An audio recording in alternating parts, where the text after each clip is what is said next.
Sunday असो किंवा Monday, आपण गृहिणी आपल्याला कधीच सुट्टी नसते. नमस्कार मंडळी, तर आज होता संडे आणि आज नवरात्रीचा 7वा दिवस.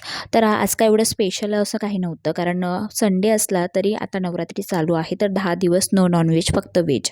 तर सकाळी लवकर उठून ना घरातील सगळी कामं आवरली, अंघोळ वगैरे केली आणि सगळ्यात पहिली रेडी झाली, कारण रेडी झाली ना पूर्ण दिवस सुंदर जातो माझा. आणि अगस्त्याला आहे ना दूध मी ते गरम केलं आणि छोटूला पेज एका साईडला बनवली. भाऊजी नाईट करून आले होते, दीदी माझी छोटूला झोपवते आणि रात्रीचा हा पसारा मी आवरायला घेतलेला आहे, कारण पाऊस इतका पडतोय ना तर कपडे अजिबात वाळत नाही. मग सोफ्यावर टाकून देते आणि सकाळी ते उचलते. हे बघू शकता तुम्ही, पावसामुळे हातातोंडाशी आलेला घास असा निघून गेलेला आहे. खूप पावसामुळे दशा झालेली आहे शेताची.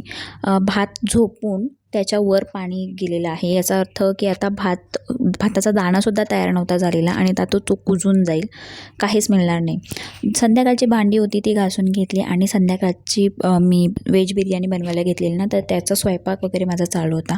मिस्टरांनी सांगितलं तेल काढून द्यायला, तर त्यांनी नवीन डबा आणलेला ना, तर तेल काढून दिलं.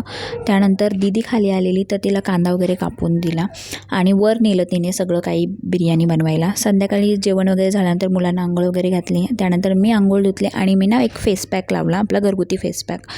तेवढ्यापर्यंत आपली जी मॅच आहे इंडिया पाकिस्तान, त्यामध्ये इंडिया आपला विन झालेला आहे. फेस पॅक धुतल्यानंतर छान मॉइश्चरायझर लावला. तर आजचा दिवस असा मी स्पेंड केलेला आहे.